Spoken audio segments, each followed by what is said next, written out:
तो ओमना के सफर से स्टार्ट करते हैं। इसमें है क्या कि ओमना और उसकी एक सहेली है, वो एक पक्की सहेली है। वास्तव में हमने कहा पहले आप ओरली थोड़ा सुनते हैं, फिर उसके बाद आगे चलते हैं। ये जो ओमना नाम की लड़की है और इसकी जो सहेली है राधा, ये दोनों ही मित्र हुआ करती हैं। दोनों अपने, जहां इसके परिवार जो है वो एक साथ ही आपकी छुट्टियां मनाने का प्लान बनाते हैं कि एक साथ हम लोग, अब छुट्टियां आई हैं तो एक साथ छुट्टियां मनाने के लिए कहीं दूसरी जगह चलते हैं। तो दोनों परिवार वाले जो है वो आपके प्लान बनाते हैं कि कहीं भी किसी भी जगह पर जो है वो छुट्टियां मनाने के लिए चलें। जाते हैं, टिकट भी बुक कराने आते, टिकट भी बुक कराते हैं, यानी कि परिवार जो है, दोनों के दोनों परिवार जो है वो जाने के लिए टिकट की बुकिंग भी करा देते हैं रेलवे स्टेशन से जाकर के। लेकिन होता क्या है कि जैसे ही सफर में जब जाना था, उसके 2 दिन पहले ही जो है वो राधा नाम की लड़की है, जो उसकी ओमना की सहेली होती है, वो क्या कर जाती है, गिर जाती है साइकिल से, जिस कारण से उसके पैर की हड्डी टूट जाती है। और डॉक्टर अब उसको पैर पर जो है वो प्लास्टर चढ़ा देते हैं। और अब निश्चित सी बात है कि अगर पैर पर प्लास्टर चढ़ा दिया है तो अब कहीं भी जो है वो आपकी जा नहीं सकती। अब उसकी सहेली राधा तो नहीं जा सकती, लेकिन चूंकि रिजर्वेशन है तो ओमना को और उसके परिवार वालों को तो जाना ही है। उसकी ओमना जाती है तो अब ओमना से राधा की जो परिवार वाले हैं, वो राधा कहती है कि मैं तो जा नहीं पा रही, और उसके फैमिली मेंबर भी कह रहे हैं कि मैं भी इनमें से नहीं जा रही। तो एक काम करना ओमना, कि आप रास्ते में जाना तो जो जो तुम रास्ते में देखो, जिस जिस प्रकार का भी आप रास्ते में सफर करो, उन बातों को एक डायरी में नोट करते जाना, और वो डायरी आकर के बाद में इसको राधा को दे देना। तो जो भी सफर में घटित हुआ है, जो भी सफर में आपने देखा है, उस सफर में हुए घटनाक्रम को राधा क्या कर लेगी, पढ़ लेगी, और वह उसी को पढ़ करके क्या ले लेगी, आनंद ले लेगी। तो अब वही ओमना का सफर है कि ओमना सफर के लिए निकलती है, डायरी लेके साथ में चलती है, जो भी जहां देखती है उसको क्या कर लेती है, डायरी में नोट कर लेती है। तो ये पूरी समरी उसी की है, हमने आपको सुना दी है, आपको पढ़ने की जरूरत नहीं है, क्योंकि इसमें से कुछ आता भी नहीं है। तो ये लिखा वही है कि ओमना और उसकी पक्की सहेली राधा बहुत खुश थी, क्योंकि वे साथ साथ ट्रेन से कहां जा रही थी, तो केरल जा रही थी। ओमना जा रही थी अपनी नानी के घर, और राधा अपने परिवार के साथ छुट्टियां मनाने के लिए जा रही थी। होता क्या है, ओमना के अप्पा ही गए थे दोनों परिवारों के लिए टिकट बुक कराने। अब टिकट तो बुक कराने चले आए, लेकिन उसके बाद सफर से 2 दिन पहले ही राधा साइकिल से गिर गई, जिस कारण से उसके दाएं पैर की हड्डी जो है वो टूट जाती है। डॉक्टर ने 6 हफ्ते के लिए उसकी दाईं टांग पर प्लास्टर चढ़ा दिया, और अब वो चलने फिरने के लिए भी क्या कर दिया, टोटली मना कर दिया। अब राधा तो जा नहीं सकती थी, लेकिन राधा के परिवार को अपनी टिकटें भी जो है वो आपकी रद्द करानी पड़ी। अब केवल ओमना का परिवार ही जाएगा और ओमना जाएगी। तो राधा के परिवार, राधा की जो माँ है, उन्होंने एक उपाय सुझाया कि ओमना से कहा कि तुम जो भी जाओ, रास्ते में जो भी कुछ एक डायरी में लिखते जाना, और उस डायरी को ले आकर के बाद में जब लौटो तो राधा को दे देना, तो राधा उसी को पढ़ के आनंद ले लेगी। अब वही डायरी जो है, उसी डायरी के पन्ने कुछ वो आपको पढ़ाते हैं कि उस डायरी में कौन कौन से पन्ने थे, तो वो डायरी के पन्ने आपको पढ़ाना है। ये रहे वो डायरी के पन्ने, और उन्हीं डायरी के पन्नों को आपको क्या करना है, यहां समझना है। देखिए, ओमना की डायरी है, उसी ओमना की डायरी में कुछ पन्ने हैं। ये जैसे ही स्टेशन है, तो ये स्टेशन का चित्र दिया गया है, और दोपहर का समय था। स्टेशन पर पहुंचते ही सबसे पहले हमने अपना नाम रिजर्वेशन चार्ट में देखा, यानी कि ये लोग अपना टिकट जो है वो बुक कराने के लिए जाते हैं। तो 2 तरीके से टिकट बुक होते हैं। एक तो घर पर बैठकर हम ऑनलाइन टिकट बुक करा लेते हैं, पहला तो वो टिकट आपका ऑनलाइन टिकट बुक हो जाता है। दूसरा, चूंकि इनके परिवार के स्टेशन ही टिकट बुक कराने गए थे, तो वहां पर आरक्षित खिड़की से एक फॉर्म भर के दिया जाता है हम लोगों की, भाई हमको इतनी सीटें चाहिए इस गाड़ी में, आप हमको क्या कर दो, रिजर्व कर दो। तो आप इनके जो पिताजी हैं, वो आरक्षित विंडो, जो आरक्षित श्रेणी है, रिजर्वेशन जो विंडो है, उससे रिजर्वेशन का टिकट जो है वो करा के आए थे कि हमारे परिवार के इतने सदस्य हों, उन लोगों को वहां पर क्या करना है, जाना है। आपका जो टिकट मिलता है, ध्यान से समझना, आपका जो टिकट मिलता है वो अपन लोग जब जाते हैं, कहीं जाते हैं, आते हैं, तो अपन ऑनलाइन टिकट बुक करा लेते हैं। लेकिन इनके पिताजी जो है, उस टाइम पर, चूंकि उस टाइम की पुरानी कहानी है, तो उस टाइम पर चूंकि रेलवे स्टेशन पर ही जाके टिकट बुक कराने पड़ते थे। आज भी रेलवे स्टेशन पर जाके आप टिकट बुक करा सकते हो, और आज भी वही होता है, आप रिजर्वेशन फॉर्म भर के दे दो, और वहां पर अपना रिजर्वेशन जो है वो आप करा सकते हो किसी भी ट्रेन में। तो ये अब वो रिजर्वेशन आप कराने देखते हो, तो उसमें सीट अलॉट का होता है कि भाई आपको कौन सी सीट मिली है और कौन सी नहीं मिली। तो ये सबसे पहले जाके अपना रिजर्वेशन चार्ट देखते हैं कि भाई हमारा नाम जो है वो रिजर्वेशन चार्ट में है कि नहीं है। और जैसे ही देख लेते हैं, उसके बाद जल्दी ही ट्रेन जो है प्लेटफॉर्म पर आ पहुंची। हमने देखा ट्रेन पहले से ही जो है वो आपकी भरी हुई थी। आज सुबह सुबह ही यह ट्रेन गांधीधाम कच्छ से चली थी। अब कुछ नाम जो रहेंगे वो आपको याद रखना है। अब तो आप हम कहें यहां से तो तुम कहां कहां याद करोगे, तो इसलिए हमने इनको एक पीडीएफ में अलग से ले रखा है। और हम कह भी रहे कि इस पीडीएफ को हम एक बार पढ़ लेते हैं और फिर इस ब्लैक पीडीएफ पर आते हैं जो आपको रहेगी। इसमें वही है कि रेलवे खिड़की या विंडो से लिए गए आरक्षित टिकट पर यात्रियों का नाम होता है। यात्रियों का नाम आरक्षण चार्ट में भी होता है जो सफर के दौरान टीटीई के पास होता है। ये एडिशनल जानकारी भी है, उससे रिलेटेड जो चीजें हैं वो पेपर में पूछे जा सकती है, वो सब इसमें इनबिल्ट है। परंतु आरक्षित ई टिकट जो इंटरनेट से प्राप्त किया जाता है उन पर यात्रियों का नाम होता है। तो अब इसमें देखना मिस्टेक हो गई है भैया से टाइप होने में, और उस टाइम ये मिस्टेक ये है कि रेलवे खिड़की या विंडो से जो टिकट लिया जाता है उस पर यात्रियों का नाम नहीं होता है। जो आरक्षित विंडो से आप टिकट लेते हो उस पर ध्यान रखना है कि आपका नाम नहीं होगा, संख्या होगी कि कितने वयस्क रहेंगे, कितने आपके बच्चे रहेंगे आपके साथ, लेकिन वहां पर नाम नहीं होगा। नाम किसमें होता है? नाम उसमें होता है वो आरक्षित टिकट जो आप ई टिकट का मतलब है ऑनलाइन जो आप घर पर बैठ के रिजर्वेशन करते हो या किसी सेंटर पर, किसी साइबर कैफे पर जाकर आप रिजर्वेशन कराते हो, तो उससे जो इंटरनेट से प्राप्त किया जाएगा रिजर्वेशन, उसमें यात्रियों का क्या होगा? नाम होगा। बात समझ पाए कि नहीं?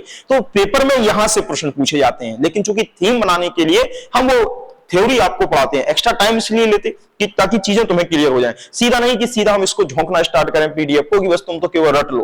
तो सर ये पूरी बातें वहीं से हैं। ये पूरा टिकट और टिकट समय सारणी है। ये आरक्षित टिकट अनारक्षित टिकट क्या है, ये टिकट के बारे में पूरी की पूरी जानकारी दी गई है। पूरे 8 पॉइंट जो आपको क्या करने हैं, याद रखने हैं। बात समझ पा रहे कि नहीं? चलिए आगे चलते हैं सर। अभी पहले अपन उनको पढ़ लेते हैं, फिर इस पीडीएफ पर आते हैं, ठीक है ना। अभी जो ओमना के सफर की बात है ये, अब ये जो स्टेशन के नाम है जो बात कह रहे थे कि गांधीधाम कच्छ है, तो अब यहां कहां से बटोरोगे, हमने कहा तो इसको लिए, जिसके लिए भी हमने आपको ये पीडीएफ ले रखे हैं कि इस पीडीएफ पर हम पूरे के पूरे नाम जो है स्टेशन के ले रखे हैं। जैसे ये रहा, गांधीधाम से ट्रेन आपकी चली थी, तो गांधीधाम जो है स्टेशन उस कहां पर पड़ता है? गुजरात। अहमदाबाद स्टेशन कहां पड़ता है? गुजरात। वडोदरा स्टेशन कहां पड़ता है? गुजरात। सूरत स्टेशन कहां पड़ता है? गुजरात। वलसाड़ स्टेशन कहां पड़ता है? गुजरात। ये सारे स्टेशन उस ट्रेन के रास्ते में आएंगे, तो आपको स्टेशन का नाम और वो स्टेशन किस राज्य में पड़ता है ये एकदम याद रखना है, क्योंकि पेपर में पूछा जाता है। बताओ वलसाड़ जो है वो आपका ऐसा नहीं पूछेगा कि सीधा पूछ लेगा कि बताओ वलसाड़ कहां है। वो कहेगा एक व्यक्ति है, एक बच्ची है, वो ट्रेन से सफर कर रही है, उसकी ट्रेन जाके वलसाड़ स्टेशन पर रुकती है, वलसाड़ स्टेशन पर वो खाने के लिए कुछ खरीदती है, उसके बाद उसकी ट्रेन जो है वो चल जाती है। तो वो पूछ सकता है कि जो जिस स्टेशन से उसने खाने पीने को खरीदा वो स्टेशन किस राज्य में पड़ेगा, तो फिर आपको बताना पड़ेगा कि जो वलसाड है वो आपका कहां पड़ेगा? गुजरात में पड़ेगा।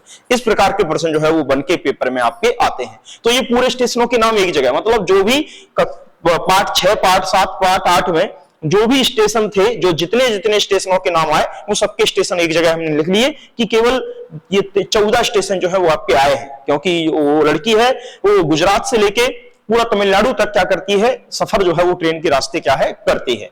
चलिए तो अब बात कर लेते हैं पीडीएफ की, फिर बाद में ये आपकी हम यहां पर लौट के आएंगे। चलिए तो यहां पर जो आपकी ट्रेन में अब चलता है, तो सबसे पहले रिजर्वेशन चार्ट देख लिया। ट्रेन पहले से भरी हुई थी, लेकिन हम लोग अपना सीट पर जाके बैठ गए। सुबह सुबह यह ट्रेन कहां से चली थी? गांधीधाम कच्छ से चली थी। तो गांधीधाम गुजरात में पड़ता है, कच्छ से चली थी। अब अगर बात कहें तो जैसे ही चली तो ट्रेन जैसे ही स्टेशन पर पहुंची, ट्रेन के पहुंचते ही हलचल सी मच गई। हम एक दरवाजे से कुछ लोग उतर रहे थे, तो कुछ लोग चढ़ने के लिए धक्का मुक्की कर रहे थे। तो ट्रेन में यही होता है, नॉर्मल सी बात है, तो ये पढ़ने की जरूरत नहीं है, बस केवल ऐसे ही हल्का व्यू ले रहे हैं। जैसे तैसे हम चढ़ी गए, अपनी सीट ढूंढकर अपना सामान सीट के नीचे रख दिया। ट्रेन के चलने से पहले सभी अपनी अपनी सीटों पर बैठ चुके थे। कुछ देर बाद टिकट चेकर आया। टिकट चेकर का मतलब है जो टिकट कलेक्टर टीसी होता है चेक करने के लिए, वो आया। उसने सभी की टिकटें देखी और वह यह देख रहे थे कि सभी अपनी सीट पर बैठे हैं या नहीं। अम्मा और अप्पा नीचे वाली सीट को बर्थ मिली, उन्नी और मुझे बीच वाली बर्थ मिली। सबसे ऊपर वाली बर्थ पर कॉलेज के 2 लड़के हैं, पास ही बैठे परिवार के दोनों बच्चे हमारे जितने ही लग रहे थे। मैं उनसे बात जरूर करूंगी पर थोड़ी देर बाद। बात समझ पाए? इनकी ये सब बातें जो है वो ट्रेन की हैं कि ट्रेन में जो है वो बच्ची बैठ जाती है। अब बात करें, मैं खिड़की के पास बैठी थी, तो ये प्रश्न यहां से फिर बना है। मैं खिड़की के पास बैठी थी, यह सब लिख रही हूं। अम्मा ने खाने का डिब्बा खोल दिया, खोल लिया, ढोकला चटनी नींबू वाले चावल मिठाई कितनी सारी चीजें लाई ए अम्मा, अरे मेरे मुंह में तो क्या आ रहा है, पानी आ रहा है। तो अब चूंकि वो गुजरात से चली हैं, तो गुजरात में जो है वो आपका, चूंकि वो गुजरात से ही स्टेशन से बैठी हैं, तो गुजरात जब स्टेशन से बैठी हैं तो ढोकला चटनी नींबू ये पेपर में पूछा गया है कि ये कहां का पकवान है। तो चूंकि अब ऐसे तो फिर पूरे जिस स्टेशन पर जाएगा कि कहां पर क्या खाने को मिलता है, तो ये पूरा का पूरा जो पीडीएफ है पकवान की, भोजन की, वो हमने अलग से बना रखी है कि पूरा का पूरा आपका जैसे केरल में क्या खाने को मिलता है, आपका कर्नाटक में क्या खाने को मिलता है, जो एनसीईआरटी की पूरी किताबों में दिए हैं। ये नहीं कि पूरा ओवरऑल अपन इंडिया का ले लें, नहीं, एनसीईआरटी में क्या क्या पूछा गया है कि कहां जो है वो नारियल के तेल में मछली को जो है तलाकर खाया जाता है, कहां के लोग जो है वो कड़ी चावल खाना पसंद करते हैं। तो वो चीजें जो आपकी एनसीईआरटी की किताब में, तो उनको अलग से हमने रख लिया है। लेकिन यहां पर ये प्रश्न आपका आता है कि ढोकला चटनी नींबू कहां के पकवान है, तो ढोकला वगैरह जो है वो चटनी आपके कहां पर मिलती है, तो गुजरात में मिलती है। तो ये गुजरात का जो है वो पकवान के अंतर्गत या खाद्य सामग्री के अंतर्गत या भोजन के अंतर्गत क्या है, काउंट होगा। ये यहां से प्रश्न आए हैं। तो मेरे मुंह में क्या आ रहा है, पानी। अब चूंकि वो गुजरात से चली है तो गुजरात में ये सब मिलते हैं, तो इसलिए उनको गुजरात माना है। चलिए, ये सब प्रश्न अपन को कोई मतलब नहीं है, आगे चलते हैं। अब दोपहर का खाना खाकर कुछ लोग सो गए, पर मुझे नींद नहीं आई, मैं खिड़की से बाहर देखती रही। यानी कि वो क्या करती रही, खिड़की से क्या करती रही, बाहर देखती नहीं, ये खिड़की है, खिड़की से जो है वो बाहर देखती रही।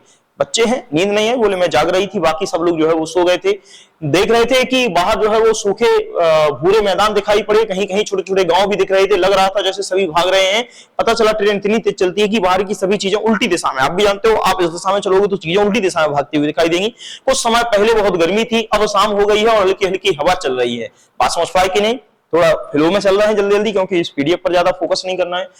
बाहर आसमान संतरी रंग का दिख रहा था, यानी कि सूरज डूब रहा है, यानी कि सूरज जब डूबता है तो आसमान जो है वो हल्का नारंगी कलर का हो जाता है। मैंने अहमदाबाद में कभी डूबते सूरज पर ध्यान नहीं दिया, पर आज जो है उस पर ध्यान दे रही थी। हम अभी अभी वलसाड स्टेशन से निकले हैं। वलसाड स्टेशन तो पेपर में पूछ लिया गया कि वलसाड स्टेशन कहां पर है, तो गुजरात में है। तो हम वलसाड स्टेशन से निकले हैं, वहां ट्रेन 2 ही मिनट के लिए रुकी। स्टेशन पर खाने पीने वाली चीजों का बहुत खाने पीने वाली जो चीजें थे उनका बहुत शोर था, चाय वही गर्म चाय।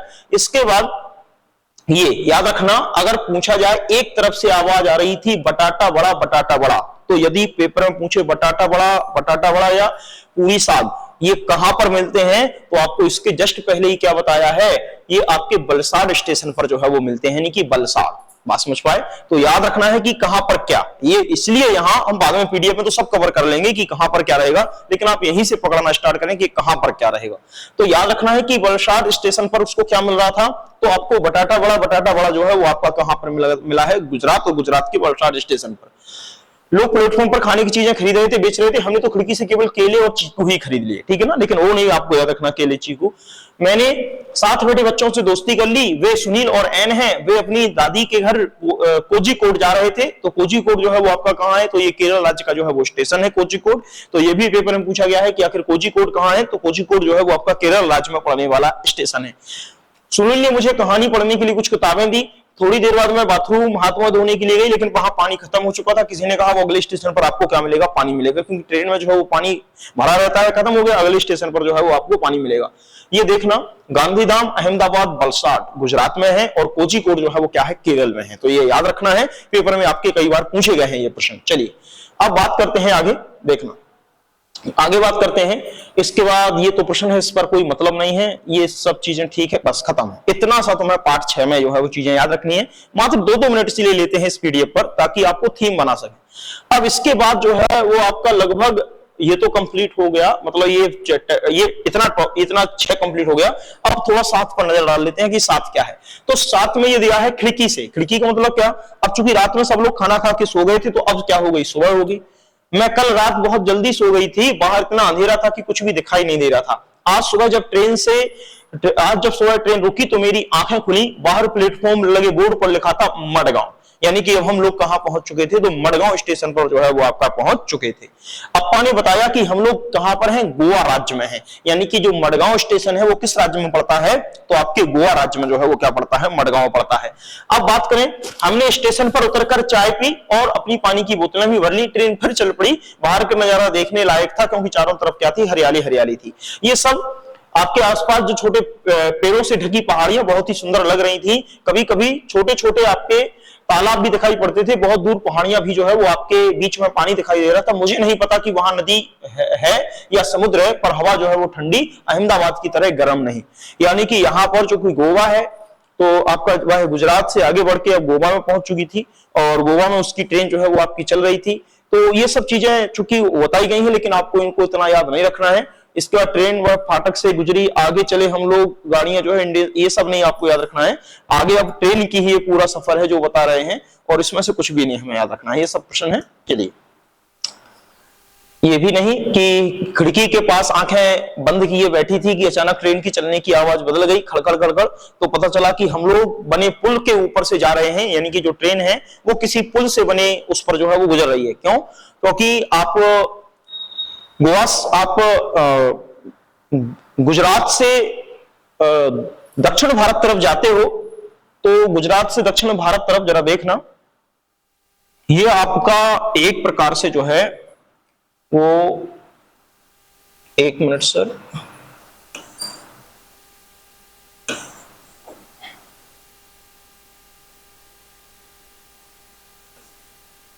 ये गुजरात है और इस प्रकार से जो है वो आपका नीचे दक्षिण भारत है।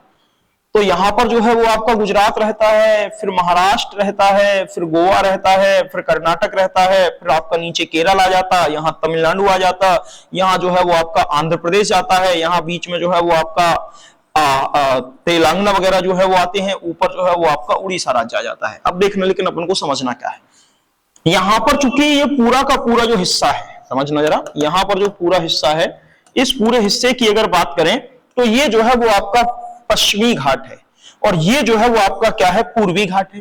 तो भारत की भौगोलिक स्थिति ऐसी है कि यहां पर भी पहाड़ी पर्वत श्रृंखलाएं आपकी पाई जाती हैं, यहां पर भी पूर्वी घाट में पहाड़ी पर्वत श्रृंखलाएं पाई जाती हैं। क्योंकि ये जो है वो आपका भारत का जो हिस्सा है, चूंकि ये पूरा का पूरा यहां से यहां तक प्रायद्वीपीय पठार का हिस्सा है, इसका निर्माण भी अपभ्रंशन के कारण हुआ है, यानी कि आपस में प्लेटें जो है वो एक दूसरे से टकराई हैं, तब जाके आपके यहाँ पर जो है वो आपका खिसक के ये आया है। ये पूरी थ्योरी पर नहीं जाते हैं, लेकिन यहां पर जो है वो आपका ये पूरा पश्चिमी घाट है। पश्चिमी घाट का मतलब यहाँ कोई बड़े पर्वत तो नहीं है बहुत ऊंचाई के, लेकिन पर्वत है, पहाड़ियां हैं, छोटी छोटी पहाड़ियां हैं। उत्तर भारत में जैसे हिमालय जैसी विशाल पहाड़ियां तो नहीं है, पर्वत नहीं है, लेकिन पहाड़ियां यानी कि कम कम ऊंचाई की पहाड़ियां हैं। ठीक इसी प्रकार यहां पर भी पहाड़ियां हैं। अब इन पहाड़ियों के ऊपर नीचे से कैसे ट्रेन गुजरे, तो यहां पर इन्होंने क्या किया कि कहीं पर जहां भाई आपका पर्वत ये ऊंचा होगा और कहीं पर ये खाई होगी, फिर कोई पर्वत ऊंचा होगा, लेकिन ट्रेन को तो चलने के लिए एक समतल रास्ता चाहिए। तो ट्रेन को अगर समतल रास्ता चाहिए है तो इन दो पर्वतों के बीच में उसको क्या करनी पड़ेगी, कहीं पुल बांधना पड़ेगा, उसके ऊपर से ट्रेन चलेगी, और कहीं पर सुरंग बनाना पड़ेगी, पहाड़ को काट करके, पहाड़ी को काट कर कहीं सुरंग में से ट्रेन को निकालना पड़ेगा। जैसे आप झांसी से ग्वालियर के लिए जाते हो तो बीच में आपको सुरंग मिलती है, ऐसे ही कई सुरंगें वहां पर मिलती हैं, कई टनलों से होकर उनकी ट्रेन जो है वो गुजरती है, और कई पुल, कई ब्रिजेस से होके, ब्रिज जो है वो आपके पानी के ऊपर जो है वो पुल बना दिया जाता है, उसके ऊपर से ही आपकी ट्रेन होके गुजरती है। तो जब वो गुजर रहे होते हो तो यहाँ आवाज थोड़ी बदल जाती है और वो कहती है खड़खड़ की आवाज आती है। तो आपको याद रखना है कि उसकी जो ट्रेन है वो आपकी भिन्न भिन्न प्रकार के कई पुलों से और कई ट्रेनों से, कई आपकी सुरंगों से होकर गुजरती है। ये पूरा का पूरा, ये देखो आप दिखाया गया है, ये पुल है और ये आपका ये भी पुल है। ये तो चूंकि बस के लिए बनाया गया है, ये ट्रेन के लिए बनाया गया है। तो कोई नदी है तो उसके ऊपर भी पुल बना दिया, भाई दो पर्वतों की ऊंचाई है तो नीचे पानी बह रहा होगा तो उसके ऊपर क्या बना दिया उन्होंने, पुल बना दिया, उसी के ऊपर से ट्रेन जो है वो आती जाती है। नदी में कुछ नावें दिख रही थी, कुछ मछुआरे, लेकिन हमें उससे मतलब नहीं है। ट्रेन के पुल के साथ साथ दूसरे वाहन के लिए एक और भी पुल बना हुआ है जो आपका बगल में है, यानी कि जिससे वाई रोड जो है वो कोई वाहन जो है वो क्या कर सकता है, आ जा सकता है। चलिए, इसके बाद ये जो पुल है इनकी संख्या भी आपकी फिक्स है, अभी आपको बता देंगे कि आपकी जो संख्या है वो कितना है। ये रहा, गोवा से केरल तक पूछता है पेपर में, गोवा से केरल तक के रास्ते में, रेल के रास्ते में कितनी सुरंगें और कितने पुल हैं, तो 92 सुरंगें यानी कि 92 सुरंगें और 2000 पुल जो है वो क्या है आपके बनाए हुए हैं। तो मात्र गोवा से केरल तक ध्यान रखना है, क्योंकि गुजरात से चले, महाराष्ट्र निकले, उसके बाद गोवा आया, गोवा से लेके कर्नाटक और कर्नाटक से आपका केरल, इन तीन राज्यों के बीच में कितनी सुरंगें हैं, तो 92 सुरंगें और 2000 पुलों के बीच में जो है वो रेल ट्रैक जो है वो बिछाया गया है। क्योंकि यहां पर पश्चिमी घाट की ऊंचाई काफी अधिक है। ये दिख रहे होंगे, ये सुरंग है, ये टनल है, इसमें से होके जो है वो ट्रेन हमारी क्या कर जाती है, गुजर जाती है। फिर अगर कहें तो ये आपको बता दिया है, ये तो हमने आपको बता ही दिया है। चलिए, तो यहाँ पर पता ही है कुछ घंटे से बहुत ही मजेदार रहे। नाश्ता करने के बाद मैं ऊपर अपनी बर्थ पर लेटकर कॉमिक पढ़ने लगी। बाहर तेज धूप खिली थी, अचानक बिल्कुल अंधेरा हो गया, थोड़ी ठंड भी लगने लगी। मैं बहुत डर गई। कुछ देर बाद ट्रेन के अंदर बत्तियां जल उठी, पर बिल्कुल गुप्त अंधेरा था। किसी ने बताया कि हम सुरंग से गुजर रहे हैं, यानी कि जब सुरंग से गुजरेंगे तो निश्चित सी बात है कि वहां पर क्या रहेगा, अंधेरा रहेगा। पहाड़ को काटकर बनाई गई ये सुरंग थी। ऐसा लग रहा था जैसे सुरंग खत्म ही नहीं होगी। जैसे ही अचानक अंधेरा हुआ था, वैसे ही पहले की तरह भरपूर रोशनी हो गई। खिड़की से बाहर चमकती हुई धूप, रोशनी और हरियाली जो है वो फिर से दिखाई देने लगी। ट्रेन सुरंग से जो है वो बाहर निकल चुकी थी। ट्रेन सुरंग से बाहर निकल चुकी थी। अप्पा ने बताया कि अब हम पहाड़ की दूसरी तरफ पहुंच गए हैं, यानी कि पहाड़ों को पार करने के लिए कहीं सुरंग तो कहीं पर नदियों को पार करने के लिए क्या बनाए गए, पुल बनाए गए। चलिए आगे चलते हैं सर। तो अब यहां पर फिर देखते हैं, अब जैसे ही हम ऊपर पहुंचे, मतलब और आगे कहे तो अब इसके बाद देखना सर, जरा यहां पर समझते हैं। ये पीडीएफ हम तुम्हें जानबूझ के पढ़ा रहे हैं सर। ऐसे कोई कहे कि क्यों, तो सर इसलिए क्योंकि वहां जाओ फिर यहां हो, तो पहले यहां पढ़ लें और फिर उसके बाद वहां चलते हैं तो सब कुछ समझ में आ जाएगा, ठीक है ना। वहां हम और तुम्हें डिस्कस करेंगे, सब इंफॉर्मेशन तुम्हें वहां मिलेगी। ये इसलिए कि यहां हमने तुम्हें समझा लिया है सारी चीजें। अब वहां केवल पीडीएफ पर आपको चीजें याद करनी है, मतलब समझनी है और याद करनी है। तो गोवा से केरल तक रास्ते में 92 सुरंग 2000 पुल है। तो ये आप डाटा याद रखेंगे क्योंकि ये डाटा जो है वो पेपर में आया है। अब जैसे ही हम आगे पहुंचे तो दोपहर हो चुकी थी और उदीपी स्टेशन से हमने गर्मा गर्म इडली वड़ा खरीदा। तो फिर वही कि पकवान में इडली वड़ा उसने कहां से खरीदा या ये कहां पर जो है वो मिलेगा, तो उदीपी स्टेशन पर जो है वो आपका क्या करेगा, ये मिलेगा। अगर हम कहें तो वहां से हमने केले भी खरीदे, पर वे थे तो बहुत छोटे छोटे पर बहुत ही स्वादिष्ट थे। बाहर का नजारा फिर बदल गया। हम हरे भरे खेत, बहुत सारे नारियल के पेड़ देख रहे थे। अम्मा ने बताया कि यहाँ चावल की खेती होती है, सब कुछ अलग दिखाई दे रहा है। यहाँ के गांव और यहाँ बने घर, जानती हो यहाँ के लोगों का पहना भी अहमदाबाद के लोगों से अलग है। ज्यादातर लोग यहाँ पर सफेद या क्रीम रंग की सूती धोती और साड़ियां पहने हैं। अहमदाबाद से हमारे साथ चले बहुत से लोगों के बीच स्टेशन पर उतर गए हैं, कुछ लोग चढ़ भी गए हैं। अब बात समझ पाओ कि आप होगे कि ये डाटा आपको क्यों बता रहे हैं। ये डाटा इसलिए कि अगर बाय द वे यहां से कुछ पूछ लिया जाए तो ये जो उदीपी स्टेशन से उसने गर्मा गर्म इडली खरीदी है और साथ में यहाँ नारियल के बहुत से पेड़ वो देख रही है, या अगर वो कहे कि एक बच्ची स्टेशन से सफर कर रही है, वो वहां से इडली वड़ा पाव खरीद रही है, वहां के लोगों को देख रही है कि वो वहां पर बहुत सारे नारियल के पेड़ हैं, यहाँ के लोगों का पहनावा भी उसको अलग लग रहा है कि यहाँ पर जो है वो लोग बाग सफेद या क्रीम रंग की धोती पहनते हैं, सूती धोती पहनते हैं और साड़ियां पहनते हैं। यानी कि वो बच्ची अब इस टाइम पर किस राज्य में जो है वो उसकी ट्रेन है, तो आप समझ रहे होगे कि ये जो है वो आपका कहाँ का पहनावा होगा।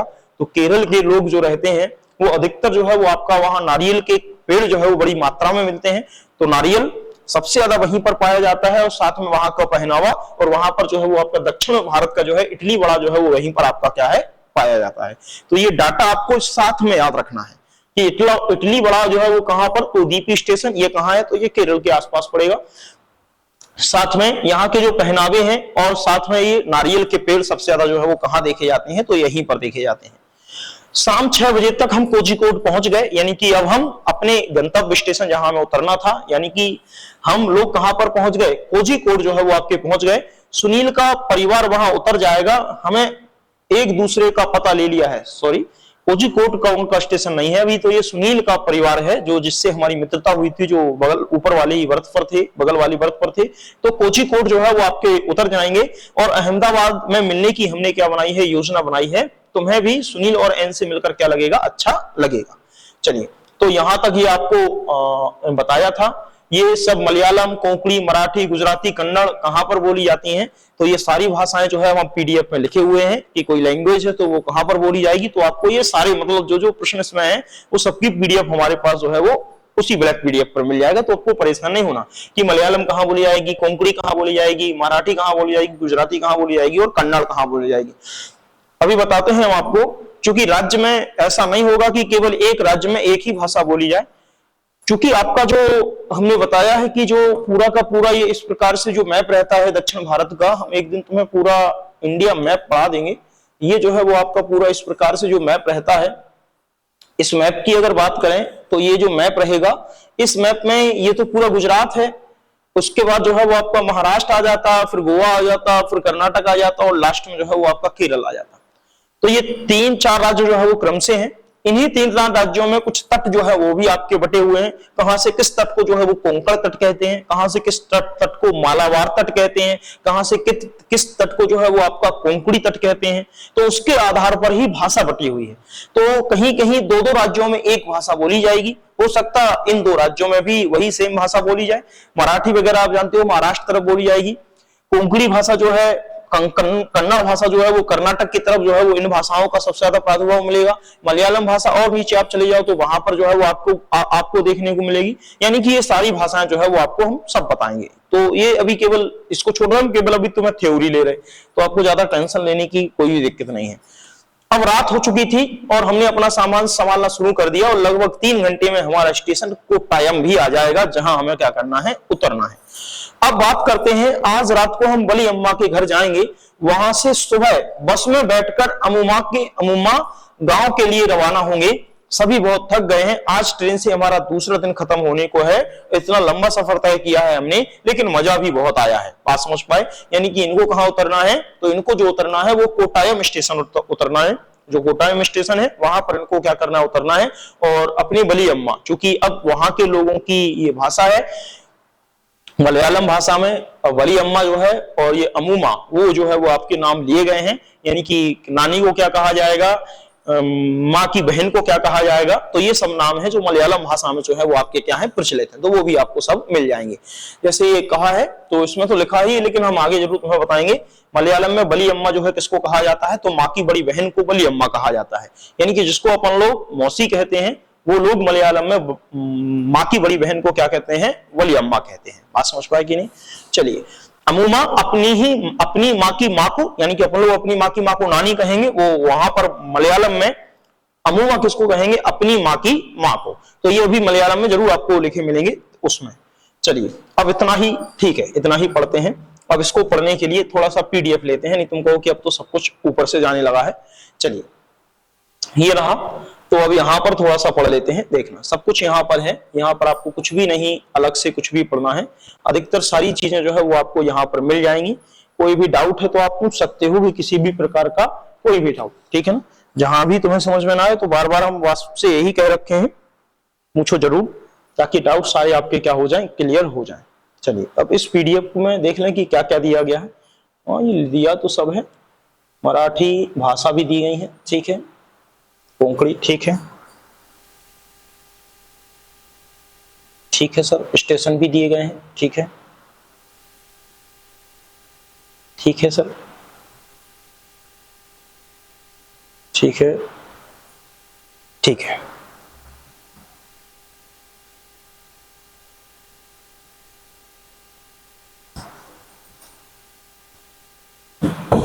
चलिए, समझना। अब थोड़ा सा उसको समझ लेते हैं जो अपन अभी पढ़ के आए हैं। देखना, अभी अपन ओमना का सफर पढ़ के आए हैं और इस ओमना के सफर में कुछ चीजें अपन को वहां देखने को मिली हैं। और सबसे पहले अगर बात करें तो यहां पर दिया गया है जो ओमना का सफर, उसमें रेलवे खिड़की या विंडो से लिए गए आरक्षित टिकट पर यात्रियों का नाम नहीं होता है, ये ध्यान रखना है। आपने शायद वो देखा नहीं होगा, अपन लोग अपना जो ऑनलाइन रिजर्वेशन करते हैं तो उस पर, उस ऑनलाइन रिजर्वेशन पर हमारा नाम रहता है, पूरा ब्यौरा रहता है, लेकिन जो अपन आरक्षित विंडो से जो टिकट खरीदते हैं उस पर हमारा नाम जो है वो नहीं रहता है। ये मूल अंतर है। यात्रियों का नाम तो आरक्षण चार्ट में तो होगा कि किस व्यक्ति को कौन सी सीट अलॉट है, इसलिए स्टेशन पर जाकर उसका परिवार जो है वो क्या देखता है, सबसे पहले जो है वो यात्रियों का नाम आरक्षण चार्ट में देखता है कि किसको कौन सी सीट जो है वो मिली है। ट्रेन आने के कुछ घंटे पहले उसको क्या कर दिया जाता है, चिपका दिया जाता है सूची पर। जो सफर के दौरान टीटी के पास भी होती है, यानी कि जो आपका टिकट चेक करने वाला आता है उसके पास भी वो सूची होती है कि किस व्यक्ति को कौन सी सीट जो है वो अलॉट हुई है। परंतु आरक्षित ई टिकट जो इंटरनेट से प्राप्त किया जाता है उस पर यात्रियों का नाम भी होता है और पूरी डिटेल उनकी रहती है। उनको आरक्षित सूची से अपना नाम या सीट की जानकारी प्राप्त करने की आवश्यकता नहीं पड़ती। अब बात करें कि अगर यहां पर कहा गया है कि टिकट, और साथ में कहा गया है कि ये टिकट और समय सारणी, यानी कि अब टिकट और समय सारणी की बात कर लेते हैं कि टिकट और समय सारणी क्या है। तो टिकट और समय सारणी पर भी चर्चा कर लेते हैं। आखिर टिकट समय सारणी क्या है, उसके आधार पर सारे पॉइंट जो है वो निकाल लेंगे। समझना, देखना यहां पर क्या कहा गया है कि टिकट एवं समय सारणी। यहां पर कहा विभिन्न परिवहन के साधनों से सफर करने के लिए यात्रियों को जो टिकट लेना पड़ता है, वही एक प्रकार से जो है वो आपका क्या है, ट्रेन की यात्रा करने के लिए भी यात्रियों को टिकट लेना पड़ता है। यहां पर टिकट के दो प्रकार हैं, एक आरक्षित है और एक आपका क्या है, अनारक्षित। अब समझना, अगर कहें आरक्षित टिकट और अनारक्षित टिकट का मतलब क्या है। आरक्षित टिकट का मतलब है आपने पहले से ही अपनी सीट इस ट्रेन में रिजर्व करा ली है, आप जाएंगे और उस सीट पर आपका नाम लिखा है, यानी कि क्योंकि आपने उसका आरक्षण करा लिया, रिजर्व कर लिया आपने अपने लिए। और दूसरी है अनारक्षित, यानी कि अनरिजर्व, यानी कि ये सीट आपके लिए रिजर्व नहीं है। आपने देखा होगा कि भैया हम जाते हैं, हम कहते हैं कि स्टेशन पर जाते हैं, हम कहते हैं भैया हमें ग्वालियर जाने के लिए एक टिकट दे दो। टिकट विंडो से वो टिकट दे देता है, जिसको आप जनरल क्लास की टिकट मानते हो। उस टिकट पर कहीं भी आपकी सीट नहीं लिखी होगी, कहीं भी नाम नहीं लिखा होगा, वो अनरिजर्व टिकट रहेगा। वो सिर्फ इसलिए रहेगा कि आप इसको लेकर के इस ट्रेन से जनरल डिब्बे में क्या कर सकते हो, सफर कर सकते हो। बात समझ पाए। अब तो चूंकि जनरल डिब्बे का टिकट लेके आप किसी स्लीपर में भी चले जाओ तो जुर्माना नहीं देना पड़ेगा, एसी में चले जाओ तो भी जुर्माना नहीं देना पड़ेगा। वो केवल आपसे उसका डिफरेंस लेते हैं कि आपने अगर जनरल क्लास की टिकट ली है, 200 रुपए की अगर जनरल क्लास की टिकट है, और एसी का किराया अगर आपका स्लीपर का किराया अगर आपका 600 रुपए का है, तो 200 रुपए की आपने टिकट ऑलरेडी खरीद रखे हो। 400 रुपए का जो डिफरेंस है 600 और 200, उस 400 रुपए को आप और पे कर दीजिए। हमारी सीट कहीं होगी तो हम आपको अलॉट कर देंगे, नहीं तो हम आपको बैठने के लिए जगह दे देंगे, कोई जुर्माना हम आपसे नहीं लेंगे। ऐसी व्यवस्था जो है वो 2023 से कर दी गई है। तो आरक्षित टिकट मतलब समझ गया क्या है, और अनारक्षित टिकट मतलब समझ गए। आरक्षित का मतलब है रिजर्व और अनारक्षित का मतलब है अनरिजर्व। रिजर्व का मतलब जो हम पहले से टिकट बुक करा लें। अब रिजर्वेशन भी हम दो प्रकार से कर सकते हैं। एक रिजर्वेशन हम घर बैठे ऑनलाइन कर लें तो भी सही रहेगा, और दूसरा रिजर्वेशन हम कहां कर सकते हैं, तो दूसरा रिजर्वेशन हम कहां करा लें, कहीं जाके उसी स्टेशन पर हम जाके करा लें, तब भी हमको क्या मिल सकता है, रिजर्वेशन जो है वो मिल सकता है। आरक्षित टिकट में यात्रा संबंधी विवरण जो है वो आपका लिखा होता है, उसका एक नमूना, उसके एक उदाहरण जो है वो आपके क्या है दिए गए हैं, वो निम्नलिखित है। समझना, अब उसको समझते हैं थोड़ा सा कि आरक्षित टिकट में यात्रा संबंधी जो विवरण है उसमें कौन कौन सी चीजें जो रहेंगी उनको आपको क्या करना है, अच्छे से समझना है। यानी कि कौन कौन सी बातें जो है वो आरक्षण के टिकट में जो है वो आपकी रहेंगी। तो सबसे पहले देखना, जो टिकट आपको मिलेगा उसमें क्या रहेगा, यात्रा की तिथि रहेगी। यानी कि यात्रा की तिथि का मतलब है, यानी कि आप किस तिथि को यात्रा कर रहे हैं वो यात्रा की तिथि रहेगी। समय रहेगा, साथ में आरक्षण की भी तिथि रहेगी और आरक्षण का भी समय रहेगा कि किस समय पर आपने आरक्षण कराया है। और यात्रा यानी कि आपको यात्रा करनी है तो उसकी डेट रहेगी कि किस तारीख को आप यात्रा करेंगे। समय रहेगा कि आप किस समय पर यात्रा करेंगे। आरक्षण तिथि यानी आरक्षण आपने कब कराया उसकी तिथि, उसका समय रहेगा। इसके बाद परिवहन संबंधी साधन का नाम व संख्या, जिस ट्रेन से आपने आरक्षण कराया है उस ट्रेन का नाम रहेगा कि आप किस ट्रेन से यात्रा कर रहे हो, और उस ट्रेन का नंबर रहेगा कि आप आखिर किस ट्रेन से जो है वो आप उस ट्रेन का नंबर और नाम दोनों रहेंगे। अब कहें यात्रा प्रारंभ समाप्त करने का समय व दिनांक, यात्रा आपकी कब से प्रारंभ होगी उसका समय दिनांक, और कब यात्रा समाप्त होगी उसका समय व दिनांक। दूसरा, यात्रा के प्रारंभिक व गंतव्य स्थानों के बीच की दूरी, यानी कि आपने अगर गुजरात से यात्रा प्रारंभ की है तो वहां से अगर आपको केरल तक जाना है तो दोनों स्टेशनों के बीच की दूरी दी होगी कि भैया आपको कितनी दूरी जो है उन्हें तय करनी है दो स्टेशनों के बीच। यात्रियों के लिंग भी रहेंगे उसमें, कौन मेल और कौन फीमेल, कि उनकी आयु रहेगी, बच्चों एवं वयस्कों की संख्या उसमें रहेगी, लेकिन नाम नहीं रहेगा, ध्यान रखना। फिर उसके बाद यात्रा की श्रेणी, यानी कि फर्स्ट क्लास है, सेकंड क्लास है, थर्ड क्लास है। कोच संख्या, कौन सा कोच है आपका, S1 है, S2 है, S3 है, या वर्ग संख्या या सीट संख्या, यानी कि कौन सी सीट आपको अलॉट हुई है, 1 से लेके 72 सीटों में 80 सीटों में कौन सी सीट आपको अलॉट हुई है। टूल किराया, टूल किराया मतलब वही आरक्षण शुल्क के साथ, मतलब कि कितने अमाउंट का आपको टिकट ये पड़ेगा उसका पूरा का पूरा किराया भी उसमें दर्ज रहेगा। और तीसरा, PNR नंबर भी उसमें जो है वो आपका क्या है दिया रहता है। PNR नंबर जो है वो पैसेंजर नेम रिकॉर्ड होता है, पैसेंजर नेम रिकॉर्ड, इसको PNR कहते हैं। हर रिजर्वेशन का, चाहे आप ऑनलाइन करो चाहे आप आरक्षित विंडो से लेके आओ, हर उसका एक पीएनआर नंबर होता है। ये किसको बताता है? उस व्यक्ति की आइडेंटिटी को बताता है। पैसेंजर नेम रिकॉर्ड, यानी कि उसके नाम का ही पूरा रिकॉर्ड का वर्णन जो है वो किसके अंतर्गत रहता है? पीएनआर नंबर के अंतर्गत रहता है। बात समझ पाए होगे? अब अगर कहें तो ये तो पूरा आपको याद ही रखना है, क्योंकि ऐसे पॉइंट टू पॉइंट जो है पेपर में पूछे जा सकते हैं। इसका एक नमूना हम तुम्हें दिखा देते हैं कि किस प्रकार का टिकट जो है वो आपका रहता है, उसी के आधार पर जो है वो हम आपको आगे ले चलेंगे। ये जो था वो 8वां टॉपिक था, ट्रेन कोट्टायम। तो सर यहाँ पर तो शायद ट्रेन का टिकट में भी ये रहा, देखो ये वो टिकट है, यही टिकट जो है वो आपको वहां पर हम पढ़ा रहे हैं, जो आपको बता रहे हैं ये टिकट है, ठीक है ना।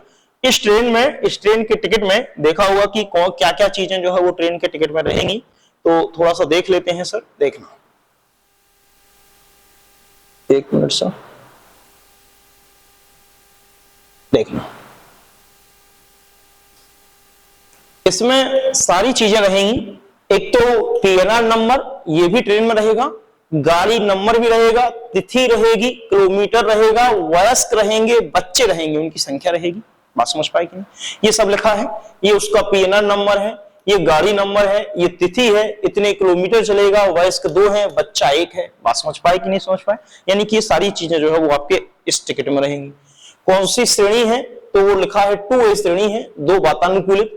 ये जो बांद्रा टर्मिनल से रतलाम जंक्शन तक उसको क्या करनी है? यात्रा करनी है। यानी कि जर्नी कम रिजर्वेशन टिकट, यानी कि जो जर्नी है उसकी कहां से कहां तक रिजर्वेशन टिकट में, ये सब चीजें दी रहेंगी। इसमें देखना कोच संख्या A1 में 21, 22, 23 सीटें मिली हैं, लोअर बर्थ, स्लीपर और ये अपर लोअर। लेकिन आयु रहेगी, मेल फीमेल रहेगा या आयु रहेगी, देखना कहीं भी नाम नहीं रहेगा। लेकिन उसका तो मेन यही है, जो हम ऑनलाइन टिकट बुक कराते हैं उसमें नाम भी रहता है, बात समझ पाए, उसमें नाम भी रहता है, लेकिन इसमें नाम नहीं रहता है, ठीक है ना। साथ में किराया भी रहेगा कि आपका कितना किराया हुआ है, 2578, यानी कि आपका इतना किराया जो है वो आपका हुआ है। ये आरक्षण शुल्क है कि 75 रुपए जो है वो आरक्षण शुल्क है, और कुल नगद किराया जो है वो 2578 रुपए है, ठीक है ना। ध्यान रखना है। अवध एक्सप्रेस बोर्डिंग पॉइंट भी रहेगा कि कहां कहां से आप क्या करेंगे, ये बैठेंगे, ठीक है। तो पूरी की पूरी डिटेल आपकी इसमें रहेगी, वही डिटेल को हमने वहां लिख दिया है। तो आप चाहे इस टिकट को देख लें, उस टिकट को देख करके वो डिटेल आप अच्छे से समझ सकते हैं, ठीक है ना। कोई दिक्कत तो नहीं है? बताओ। चलिए अब चलते हैं सर, फिर वहीं पर ये बताओ पहले समझ में कुछ आ रहा कि नहीं आ रहा? ठीक है, समझ में आ रहा कुछ कि नहीं आ रहा? देखो समझ में तो आना चाहिए, इसको पढ़ने के बाद फिर आप प्रश्न करेंगे तो फिर समझ में आएगा, ठीक है। चलिए देखना,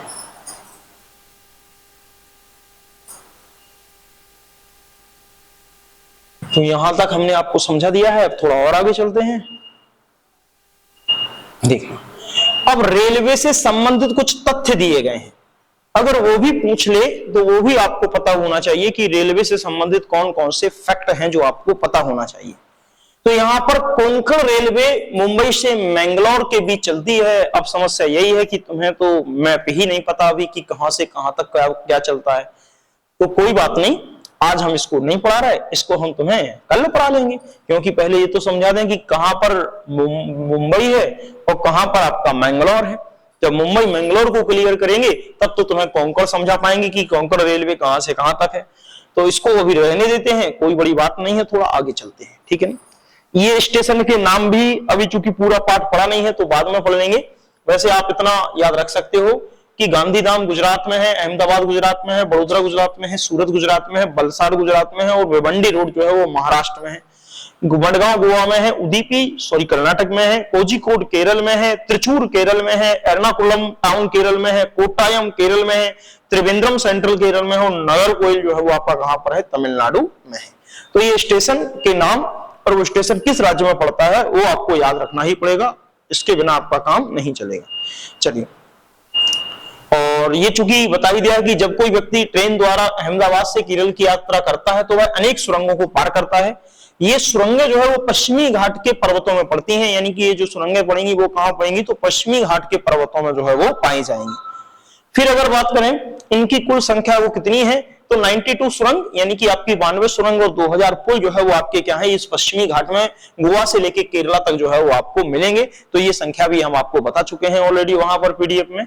चलिए अब ये भाषा जो है, तो फिर भाषा को समझाने के लिए चूंकि हमें सीधा रटाना अच्छा नहीं लगता है सर, तो कहने को हम कह देंगे कि मलयालम केरल लक्षद्वीप में बोली जाती है, पर नहीं, हम अभी नहीं बता रहे। अभी हम पहले तुम्हें मैप समझाएंगे, फिर उसको पूरे स्टेशन की व्याख्या करेंगे कहां पर क्या है, और तभी भाषा बताएंगे कि कौन से इलाके में कौन सी भाषा जो है वो बोली जाती है। क्योंकि ऐसे याद करेंगे भूल जाएंगे, क्यों? कन्नड़ वो कर्नाटक में भी है और कोंकणी भी कर्नाटक में है, तो थोड़ा सा मिसमैच होगा। बाई डायग्राम अगर करेंगे, बाई मैप करेंगे तो फिर चीजें जल्दी याद होंगी, क्योंकि समझ में आ जाएगा तो रटना नहीं पड़ेगा सर, ठीक है ना। ये जरूर याद कर लेंगे, अब अभी बाद में जब केरल में पढ़ेंगे, जब पढ़ते हैं तब उनको याद करेंगे, ठीक है ना, अभी नहीं। सुनना, अब यहां पर यहां पर इसकी बात करते हैं, समझना, देखना।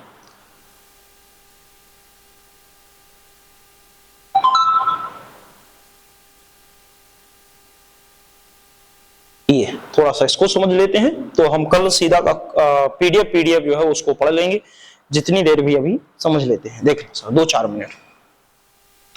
नानी के घर तक की बात है।